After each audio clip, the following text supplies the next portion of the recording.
Ok. Alors, suivez. Maintenant, nous allons utiliser un équipement d'interconnexion, à savoir, s'il vous plaît, ensuite, un équipement d'interconnexion, à savoir le concentrateur. Alors, pour le concentrateur, c'est un équipement qui permet de mettre en place une topologie en étoile, n'est-ce pas? Donc, on y va dans Network Devices et on va sélectionner le concentrateur qui est là. Donc, concentrateur, voilà, n'est-ce pas? Alors, étant donné que avec deux périphériques uniquement, si on a plus de deux périphériques, il nous faut augmenter le nombre de cartes réseau sur chaque périphérique. Et ce nombre va augmenter de manière exponentielle si à chaque fois que le nombre de communicants augmente. N'est-ce pas? Alors, pour éviter d'ajouter à chaque fois des cartes réseau sur les machines, donc il y a le facteur d'encombrement, est-ce qu'à un certain moment, ça ne va plus proposer, ça ne va plus être possible de moins. Il nous faut utiliser quoi? Des périphériques d'interconnexion. Et pour cela, d'abord, il y a eu le concentrateur, n'est-ce pas, qui a été utilisé. Donc là, on va interconnecter donc les périphériques avec un concentrateur. Donc, là, je vais supprimer le câble. Voilà.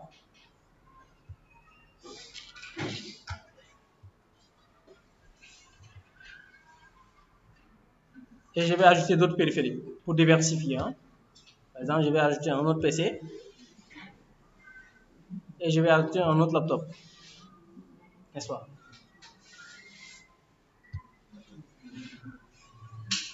Afin d'avoir donc une topologie de ce genre.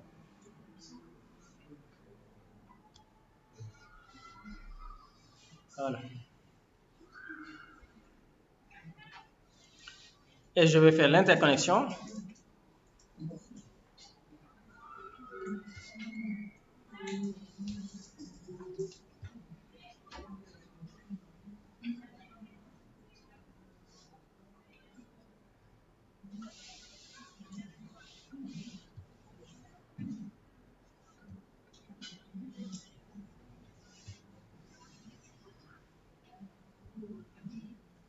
Ok.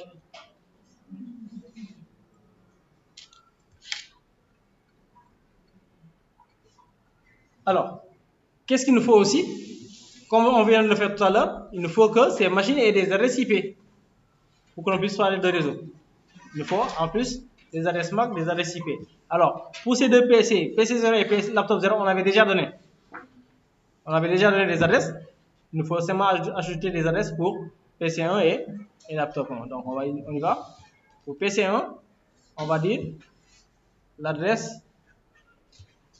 192.168.1. On a déjà utilisé le point 10, le point 11, on va utiliser le point 12 par exemple. Point 12. Alors le masque, c'est toujours /24. Laptop 1, pareil, on va donner 192.168.1.13. Voilà. Alors, la même question va revenir. Est-ce que ces machines se connaissent? Hein? Alors, on me dit que PC0 connaît Laptop 0. Bon, je vous l'accorde pour l'instant. Et allons faire le constat, vous allez voir. Pour l'instant, je vous l'accorde parce qu'on a déjà fait donc ce TP. Alors, vérifions. Là, c'est pas trop visible. Hein? Bon, attendez, je vais simplement modifier l'affichage pour que ça soit beaucoup plus visible. Alors, donc, je vais dans Option Preferences, je vais dans Font, et là, je vais augmenter la taille du clé. Je vais le mettre à 15, bien. Je vais le mettre à 17. Appliquer. Voilà. Alors, je reviens. PC0. Voilà.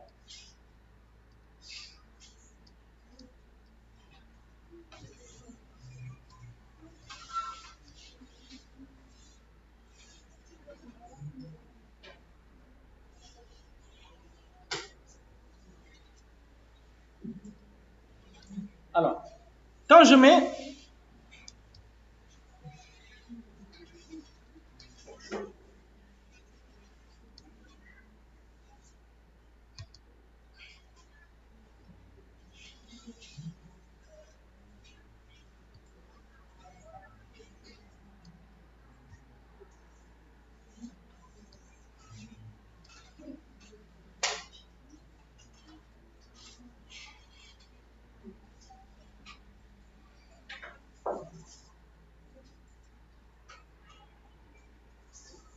sur PC0.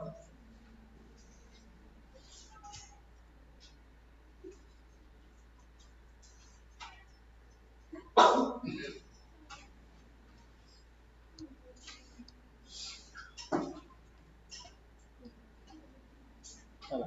Quand je mets ARP moins A, on a quoi? No ARP entries found. Pourtant, tout à l'heure, on avait fait le test. Tout à l'heure, on avait fait le test. Et on avait appris l'adresse MAC de laptop. Mais regardez, qu'est-ce qui s'est passé en réalité? Entre-temps, on a débranché le câblage et on a branché sur quoi? Sur le concentrateur. Alors, ce qui veut dire quoi? Dès que vous débranchez un câble, n'est-ce pas, d'un poste, automatiquement, on perd la configuration de la table ARP. L'apprentissage, tout à l'heure, c'est fait de manière dynamique. À chaque fois que vous débranchez un câble, on perd la configuration. Sauf si la configuration était statique. Si c'est statique, même si vous débranchez le câble, ça reste toujours. C'est bon? Donc là, on avait débranché le câble, raison pour laquelle on a perdu toute configuration de la table ARP. Donc on va reprendre à zéro, n'est-ce pas, le processus. Mais cette fois-ci, nous allons voir le comportement d'un autre équipement qu'on appelle le concentrateur, n'est-ce pas? Alors, on a donné les adresses IP aux périphériques. Actuellement, les périphériques ne se connaissent pas. Maintenant, comment le message sera transmis dans un réseau où on a un concentrateur? C'est l'objectif de ce TP. Alors, on y va dans le mode simulation. Suivez attentivement, suivez. Alors, je vais maintenant envoyer un message, par exemple, de PC0 vers laptop 0. Et là, vous voyez, logiquement, vous avez ARP. Parce qu'on ne connaît pas l'adresse MAC de laptop 0. Donc, ce message sera envoyé à qui? À tout le monde dans le réseau. N'est-ce pas? Ce message va être envoyé à tout le monde parce que c'est un message de broadcast. Alors, que se passe-t-il? On y va? Et regardez en bas, ici, vous avez quoi? Le message qui est envoyé. Alors, PC0 veut communiquer avec laptop 0, mais PC0 ne connaît pas l'adresse MAC de laptop 0. Il fait appel à qui? À ARP. Le message ARP sera envoyé à tout le monde. J'envoie le message ARP. Le message ARP arrive sur quoi? Sur un concentrateur. Alors, qu'est-ce qu'on avait dit pour un concentrateur? Il n'est pas intelligent. Lui, il ne connaît ni adresse MAC, il ne connaît ni adresse IP. Donc, lui, qu'est-ce qu'il connaît? Un signal et des ports. Donc, qu'est-ce qu'il va faire? Il va prendre ce message et l'envoyer à tout le monde. Donc, en demandant donc à ce que vous vous débrouillez. Alors, débrouillez-vous. Donc, le message arrive à tout le monde. Alors, ce message est destiné à qui? À laptop 0. Donc, laptop 0 va seulement va interpréter. Les autres vont faire quoi? Vont supprimer, comme vous le voyez ici. N'est-ce pas? Alors, laptop 0 va en profiter pour faire quoi? Pour enregistrer l'adresse MAC de qui? De PC0. Et répond à PC0 en lui donnant l'adresse MAC demandée. Alors, on y va? Le message, cette fois-ci, est destiné à qui? À laptop, à PC0. Ce message est destiné à PC0. Mais est-ce que le concentrateur sait si le message est destiné à un tel? Non, il n'est pas intelligent. Débrouillez-vous.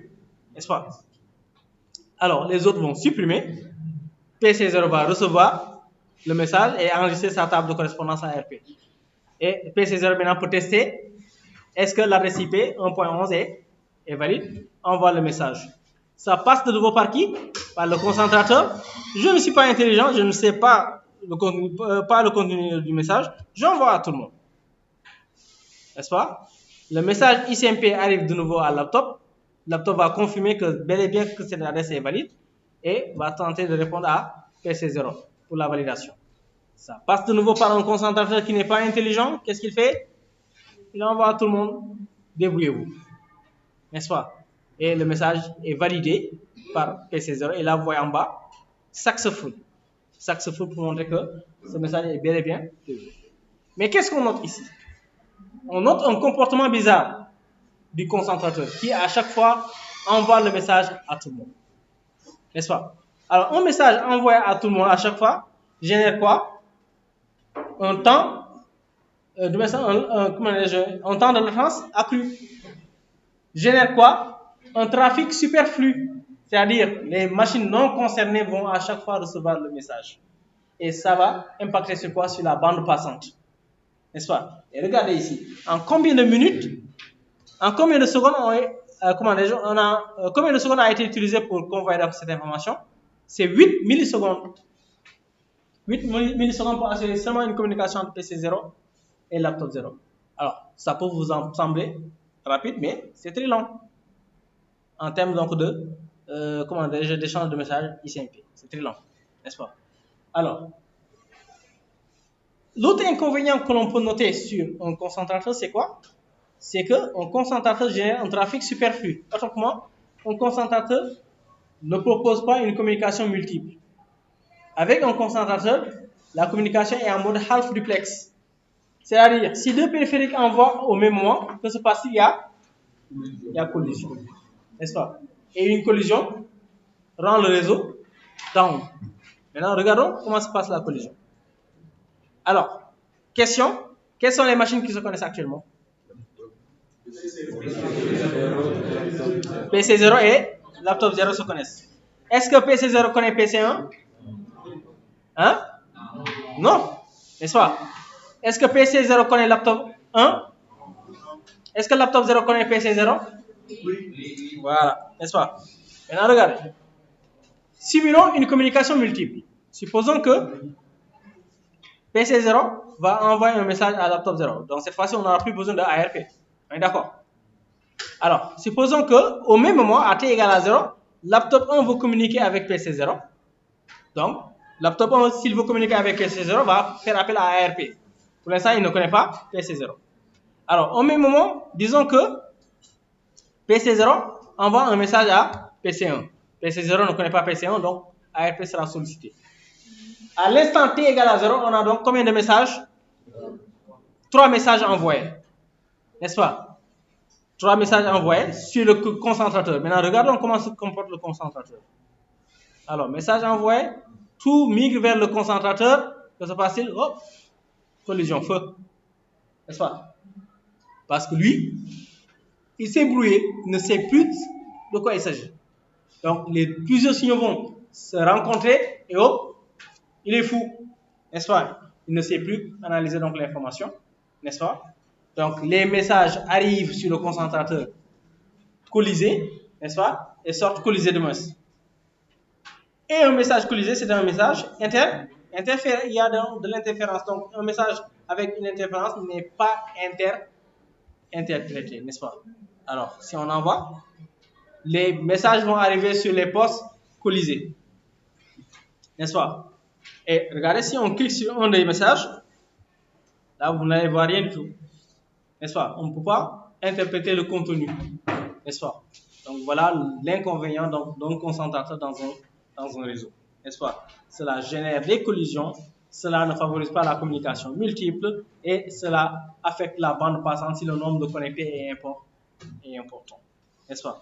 Donc, tous ces inconvénients font qu'aujourd'hui, le concentrateur n'est plus utilisé en entreprise. À la place, on utilise quoi? Un commutateur. C'est bon? Alors, il fait quelle heure? 40. Ok. D'accord. C'est bon. Rapidement, on va voir le comportement maintenant d'un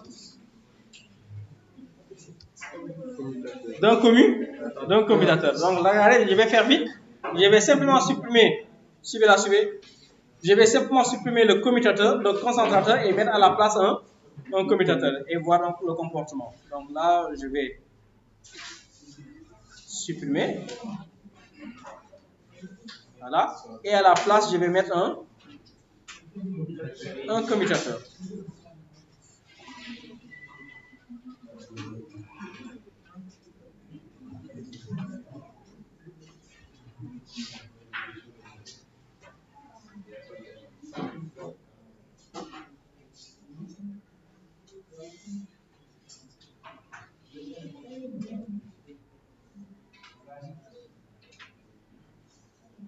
Voilà. Alors, regardez, pour le commutateur, il nous faut un laps de temps pour assurer donc l'apprentissage, n'est-ce pas? Voilà.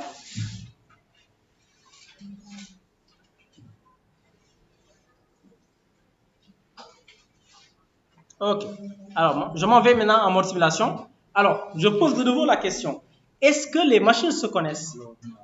Pourquoi? Voilà, on avait débranché donc les câbles, donc du coup, les tables ARP ont été vidées. N'est-ce pas? Alors, on y va. J'envoie un message maintenant de PC0 à laptop 0. Donc, forcément, il y a ARP qui va intervenir. On ne connaît pas l'adresse MAC de laptop 0. Donc, ARP est envoyé. Ça passe par un commutateur. Alors, le commutateur, lui, c'est un équipement intelligent. Donc, qu'est-ce qu'il va faire? Lui, son intelligence lui permet de faire quoi? De savoir qui envoie et qui reçoit. Alors, il vient de recevoir un tout nouveau message dont l'adresse MAC est connue, dont l'adresse MAC de destination n'est pas connue parce que c'est un message ARP. Alors, qu'est-ce qu'il va faire? Il va en profiter pour faire quoi? Pour enregistrer l'adresse MAC de qui? De PC0. Sur quel port? Sur ce port-là. Sur le port FA03. Il va enregistrer l'adresse MAC de PC0. Et il regarde l'adresse MAC de destination. C'est une adresse MAC de diffusion. Donc, il va prendre ce message et l'envoyer à tout le monde. Voilà. Donc, PC0 laptop 0 va recevoir le message, n'est-ce pas? Il sait que PC0 qui demande son adresse MAC, les autres vont supprimer. Alors, laptop 0 va répondre. Ça passe de nouveau par qui? Par le commutateur.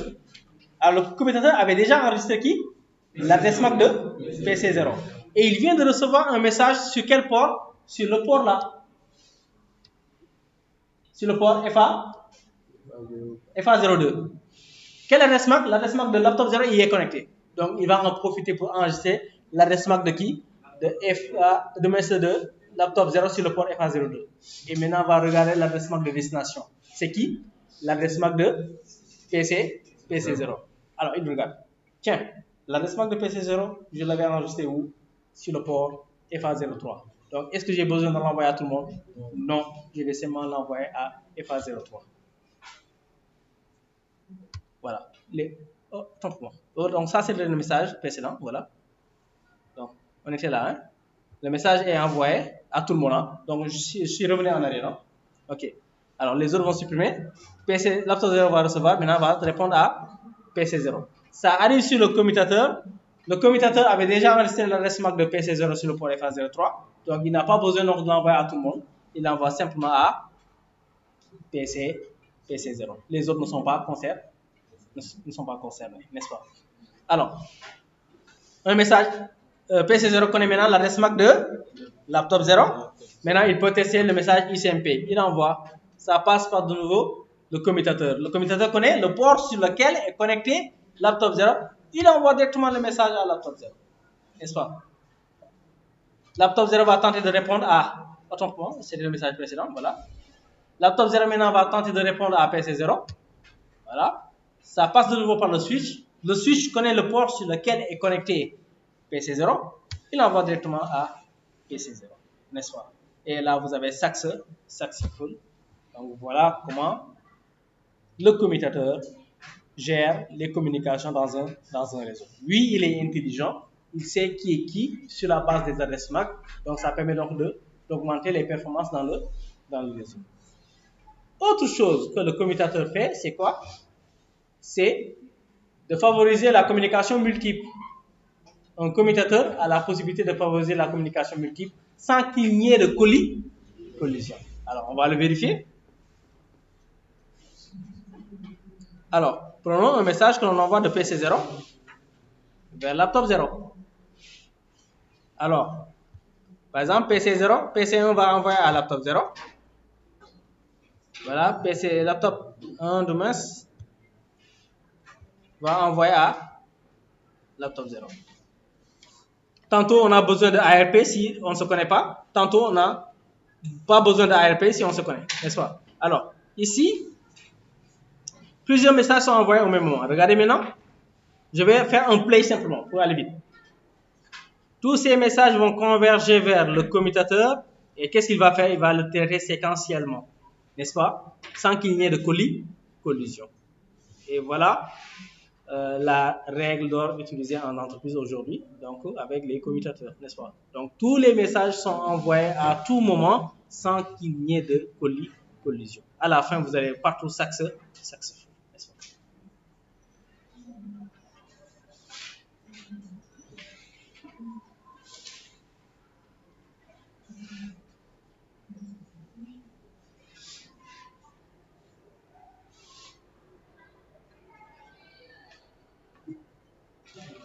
Et voilà, n'est-ce pas?